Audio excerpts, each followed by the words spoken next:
graça de Deus. Por que graça de Deus? Porque a graça de Deus se manifestou salvadora a todos os homens, como disse Paulo a seu discípulo Tito, capítulo 2, versículo 11. Hoje é o segundo domingo do Advento,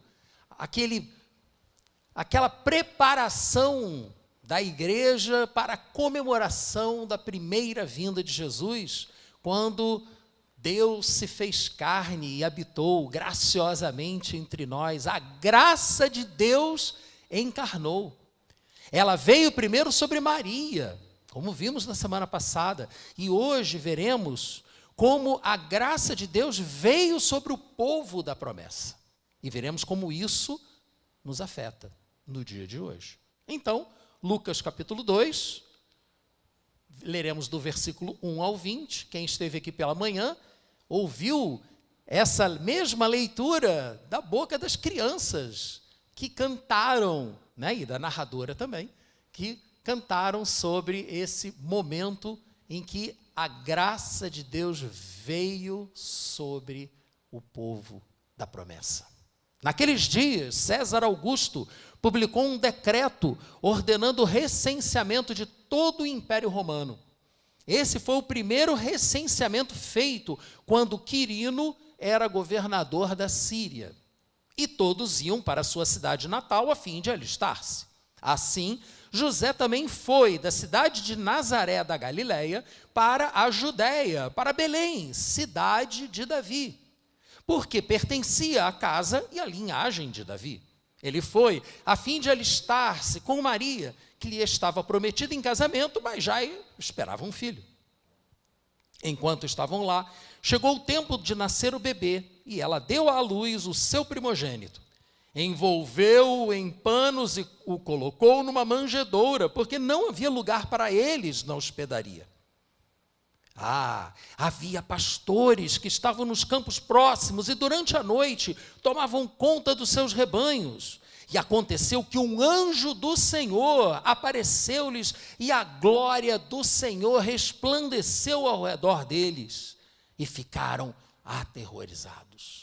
Sim, realmente, a presença de Deus, você sentir a presença de Deus é aterrorizante. Maria também ficou cheia de medo quando o anjo apareceu e começou a falar com ela.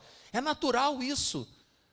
Mas será que nós devemos temer pela presença de Deus? Não, absolutamente. E da mesma forma que o anjo disse para Maria para que ela não tivesse medo, da mesma forma o anjo disse àqueles pastores: não tenham medo, não tenha medo da presença de Deus, não tenha medo da voz de Deus quando ela o alcançar. Porque o que os anjos trazem? Trazem mensagens. E ele disse: estou lhes trazendo boas novas de grande alegria, que são para todo o povo. Hoje, na cidade de Davi, lhes nasceu o Salvador, que é o Cristo, o Senhor. O prometido chegou. O Messias, o ungido de Deus, ele está entre nós. Essa foi a notícia que foi conduzida por aquele anjo para aqueles pastores. E disse mais: isto lhe servirá de sinal, encontrarão o bebê envolto em panos e deitado numa manjedoura. De repente, uma grande multidão do exército celestial apareceu com o anjo, louvando a Deus e dizendo: glória a Deus nas alturas e paz na terra aos homens, aos quais ele concede o seu favor, aos quais ele quer bem. Quando os anjos os deixaram e foram para o céu, os pastores disseram uns aos outros: vamos a Belém, vejamos isso que aconteceu e o que o Senhor nos deu a conhecer. Então correram para lá e encontraram Maria e José e o bebê deitado na manjedoura. Depois de o verem, contaram a todos o que lhes fora dito a respeito daquele menino, e todos os que ouviram o que os pastores diziam ficavam admirados. Os pastores voltaram glorificando e louvando a Deus por tudo que tinham visto e ouvido, como lhes fora dito. A graça de Deus veio sobre o povo da promessa. Aleluia. E você? Como você reagiu quando lhe disseram que já era nascido o seu Salvador? Ainda que tivesse nascido há 2000 anos atrás. Mas como você reagiu? Pense um pouco. E digo mais, e hoje? Principalmente você que já está nesse caminho, no caminho, há alguns anos, para quem o Natal já não traz nenhuma novidade, que os cânticos das crianças são sempre os mesmos, há 20 anos. Como é que você reage à notícia do nascimento do seu Salvador? Já banalizou? Já não tem valor? Só porque se repete essa memória a cada ano? Quando lhe chamam para falar da presença de Deus, você vai lá verificar? Você vai constatar se realmente Deus está agindo ali naquele lugar? E quando você percebe a presença de Deus, você volta glorificando, louvando o Senhor por tudo aquilo que você viu e ouviu? Ou você simplesmente deixa o tempo passar? Como você reage? Sim, a graça de Deus veio sobre o povo da promessa. E o povo da promessa não a valorizou. Nós podemos cometer o mesmo equívoco e também não valorizarmos a graça de Deus que já veio sobre nós. No caso dos israelitas, eles tinham a expectativa, por conta de uma interpretação muito literal das promessas proféticas sobre o que seria o Messias e como ele viria e o que ele faria pelo povo, eles construíram uma expectativa de que o Messias seria um grande líder, guerreiro, um grande líder que conduziria Israel de volta aos tempos de Salomão, aos tempos de Davi, no seu ápice, no seu apogeu. Eles sonhavam com um reino aqui nessa terra. E para eles o Messias seria esse governante que os conduziria à vitória militar sobre os romanos. Só que, quando as nossas expectativas, elas são descoladas da promessa de Deus, quando esperamos que Deus faça por nós coisas que Ele não se comprometeu a fazer, a nossa tendência é nos frustrarmos, como se frustraram aqueles israelitas, como veremos no Evangelho de João, capítulo 6. Então, avance um pouco, João capítulo 6, e leremos justamente o momento em que os seguidores de Jesus deixaram de segui-lo.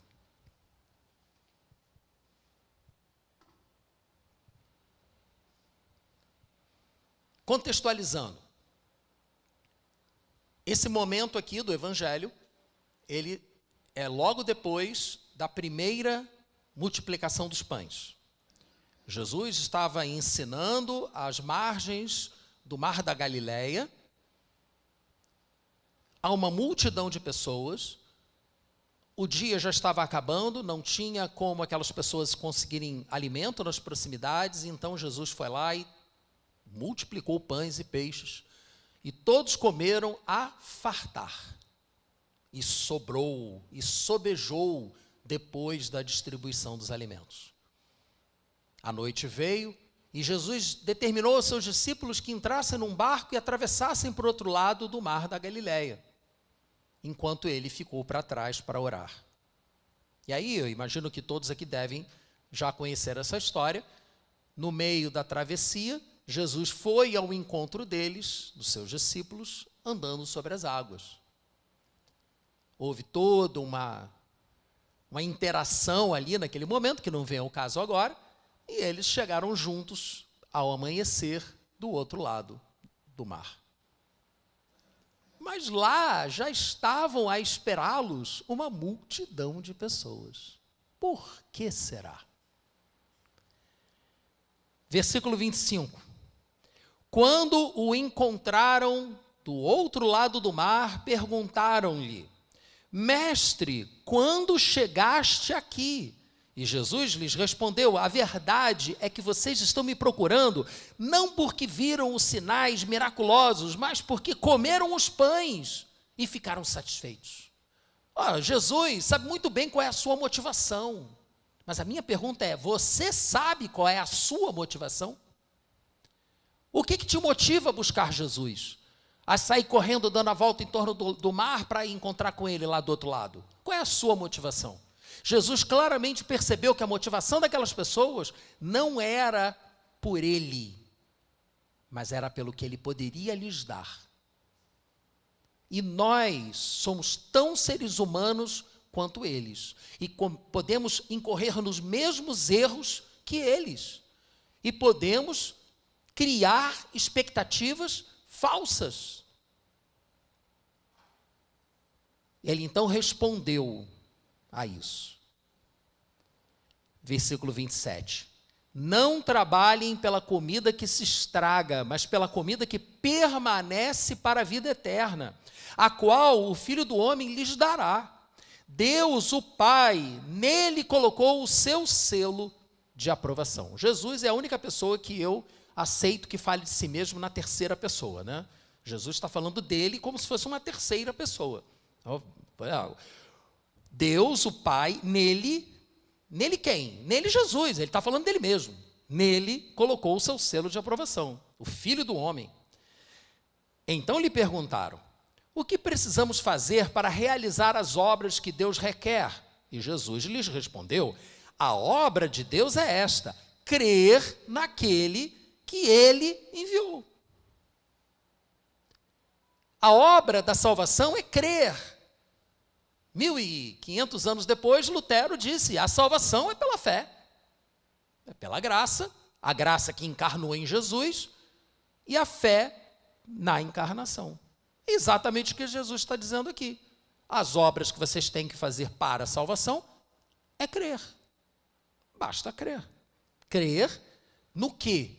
Crer naquele que ele, o Deus Pai, enviou.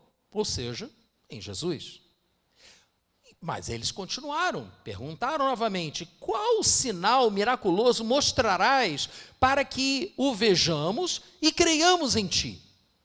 Gente, eu vou só lembrando aqui, sem querer ser redundante, mas no dia anterior, Jesus tinha multiplicado pães e peixes. Aquele pessoal só foi para o outro lado do mar porque estava atrás de mais pão e peixe. E aí eles soltam essa: que sinais você vai nos mostrar? O que eles estavam querendo? Mais multiplicação de pães e peixes. É óbvio. E Jesus também sabia disso. Tanto que eles usaram de uma argumentação religiosa para dizer que eles queriam não apenas que Jesus lhes desse pães, mas lhes desse pães todos os dias. E aí eles foram e resgataram aquela situação ao longo dos 40 anos de peregrinação no deserto do Sinai, quando chovia pão do céu a cada manhã, o maná. E então disseram para Jesus: os nossos antepassados comeram o maná no deserto, como está escrito: ele lhes deu a comer pão do céu. Mas declarou-lhes Jesus: digo-lhes a verdade, não foi Moisés quem lhes deu o pão do céu, mas é meu Pai quem lhes dá o verdadeiro pão do céu. Pois o pão de Deus é aquele que desceu do céu e dá vida ao mundo. Eles estão falando de pão, de comida, de satisfação das necessidades físicas. E Jesus está falando de algo que é muito maior. Ele está falando da vida eterna. Vida eterna. Vida ao mundo. Disseram eles, versículo 34, Senhor, dá-nos sempre desse pão.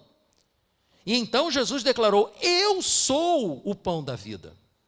Aquele que vem a mim nunca terá fome, aquele que crê em mim nunca terá sede. Mas como eu lhes disse, vocês me viram, mas ainda não creram. Todo aquele que o Pai me der virá a mim, e quem vier a mim, eu jamais rejeitarei. Pois desci do céu, não para fazer a minha vontade, mas para fazer a vontade daquele que me enviou. E esta é a vontade daquele que me enviou, que eu não perca nenhum dos que ele me deu, mas os ressuscite no último dia. Por quê? Porque a vontade de meu Pai é que todo o que olhar para o Filho e nele crer tenha a vida eterna, e eu o ressuscitarei no último dia.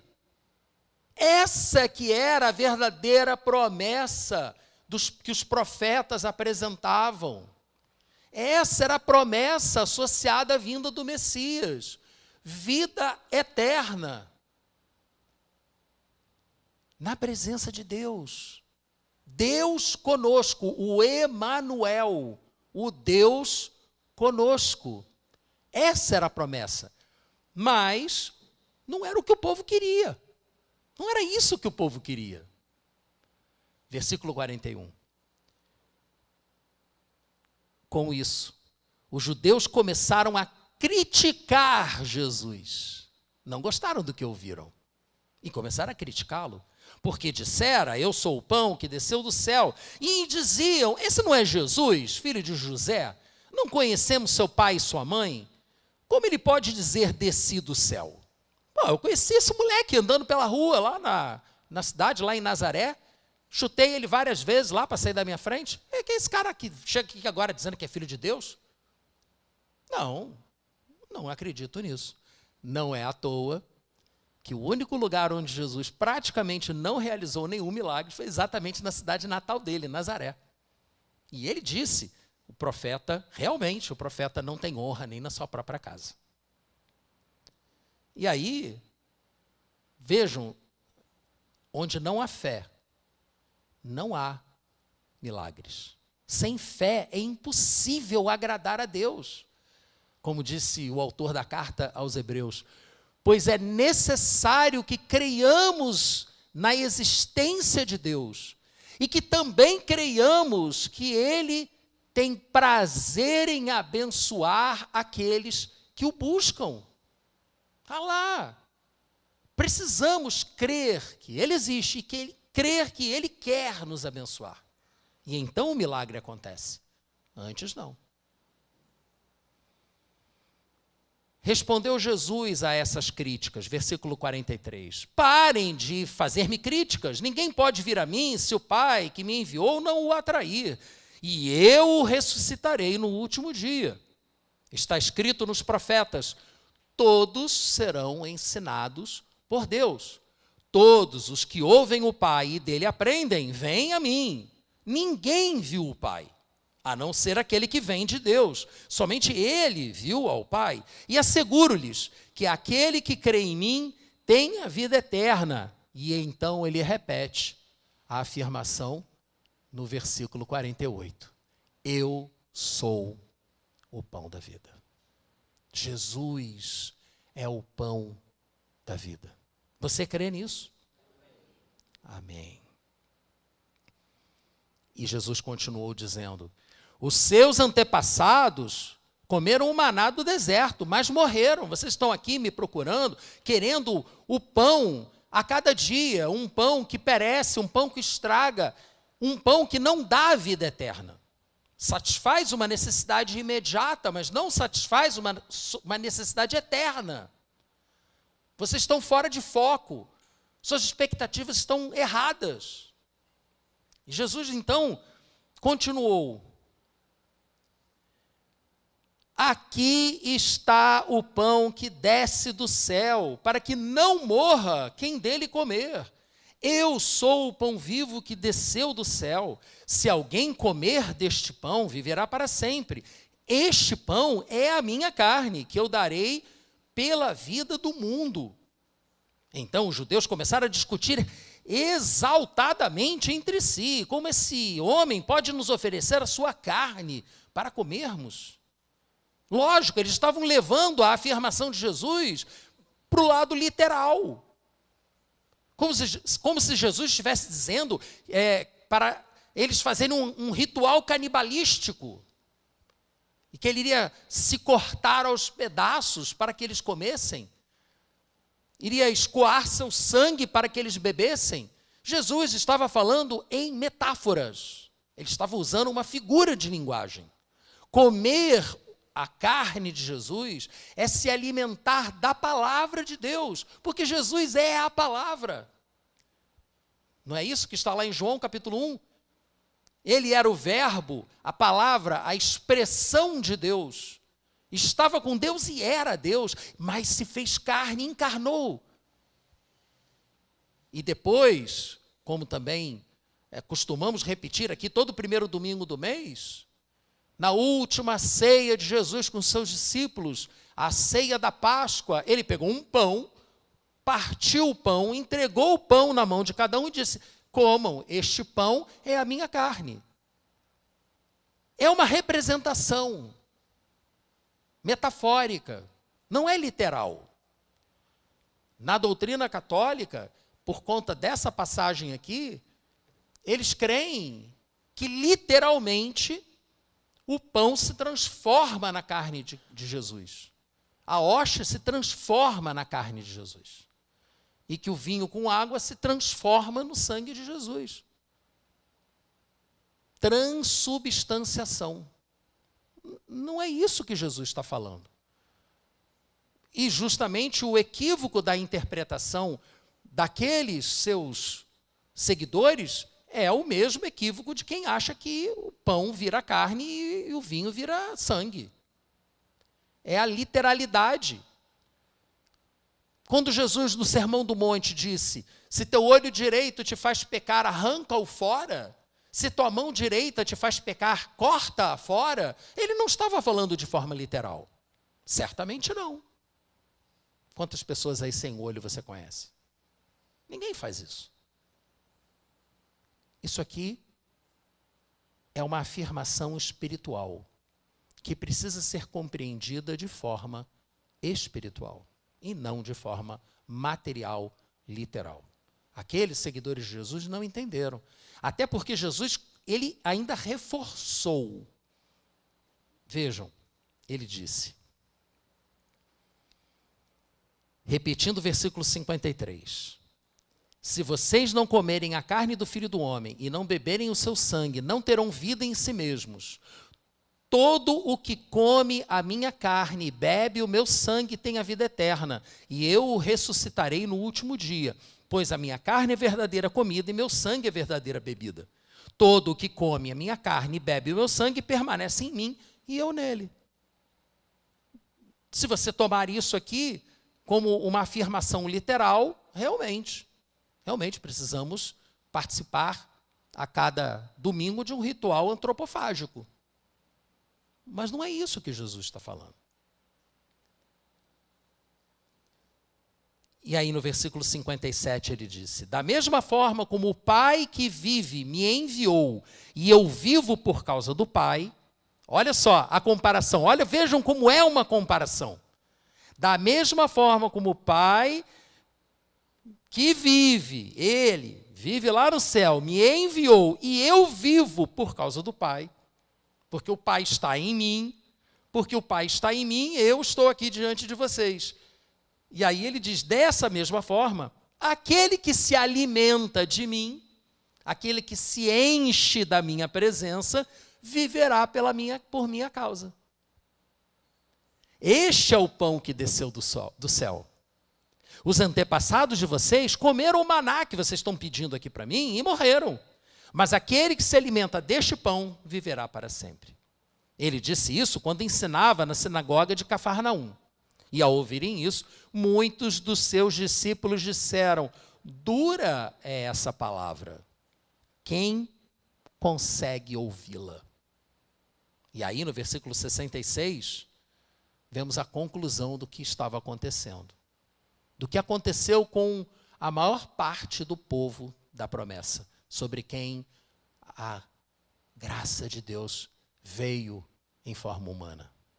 Daquela hora em diante, muitos dos seus discípulos voltaram atrás e deixaram de segui-lo. Gente, discípulos de Jesus que viram Jesus, ouviram Jesus, viram os milagres, mas não aceitaram o que ouviram e foram embora. Quantas pessoas você não conhece que dizem assim, se eu testemunhasse um milagre, eu creria. Não necessariamente. A pessoa pode ver um milagre e continuar não crendo. Crer é algo que vem independente do que você vê. Você não precisa ver para crer. Você precisa crer e então você verá.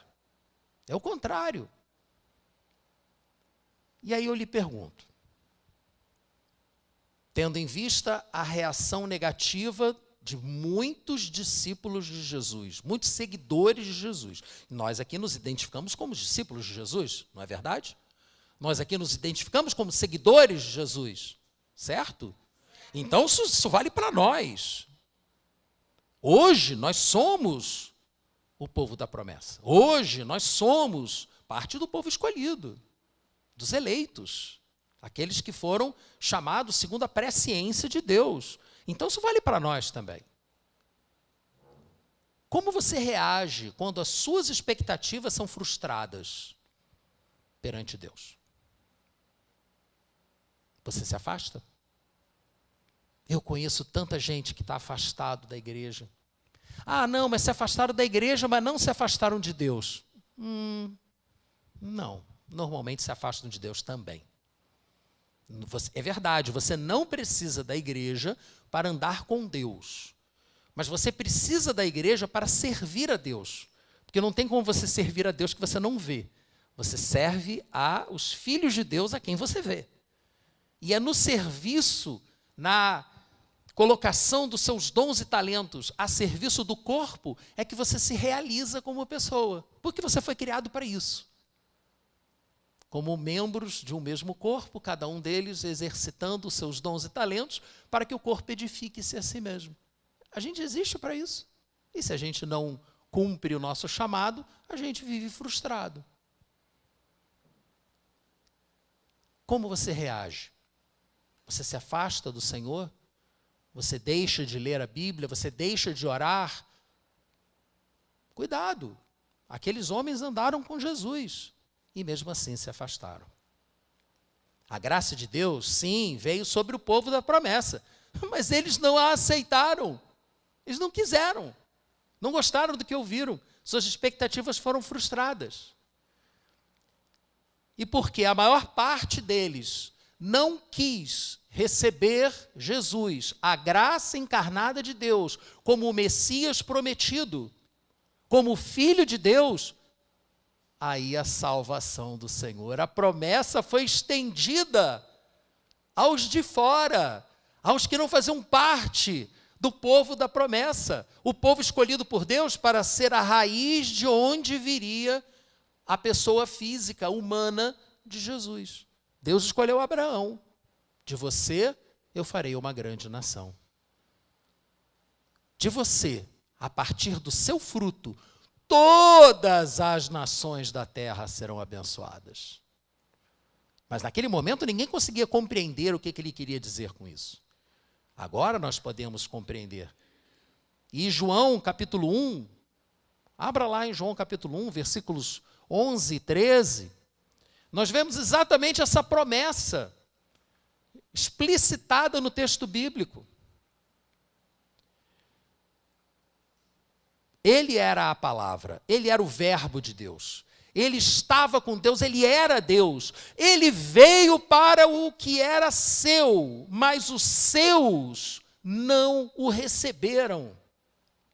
Eles não quiseram, o povo da promessa não quis, não o recebeu. Contudo, agora chega a nossa vez. Aos que o receberam, aos que creram em seu nome, deu-lhes o direito de se tornarem filhos de Deus, porque não são todos os seres humanos que são filhos de Deus. Não são. Tudo é filho de Deus. Não é. A palavra é clara. Filho de Deus é aquele que crê. É aquele que é regenerado. Quem é nascido da carne é carne. Quem é nascido do Espírito é Espírito. Disse Jesus a Nicodemos em João capítulo 3. É necessário nascer de novo da água, o arrependimento, representado pelo batismo, e do Espírito, a fé. É necessário nascer de novo. Aos que o receberam, aos que creram no seu nome, deu-lhes o direito de se tornarem filhos de Deus, os quais não nasceram de descendência natural. Não são herdeiros genéticos. Não estão ali porque têm o mesmo DNA de Abraão. Não é por descendência natural, nem pela vontade da carne, nem pela vontade de qualquer homem. Eles nasceram de Deus. Portanto, concluindo, avalie-se, pense, qual é a sua motivação em buscar Jesus? O que você espera dele? Pense, o que você faz quando tem as suas expectativas frustradas? Pense. Mas por último e mais importante, você crê que foi adotado por Deus na sua família e que você se tornou filho e, consequentemente, herdeiro da promessa? Mesmo não tendo nascido na descendência de Abraão pela carne? Você crê que você agora é um filho de Deus? Você tem alguma dúvida disso? Eu quero orar por você. Eu quero orar por você em cada um desses 3 itens. Eu não vou pedir que você se identifique, que você levante a mão, fique de pé, nada disso. Mas eu peço que você medite sobre essas questões que eu apresentei aqui. Procure aplicá-las à sua vida. Oremos.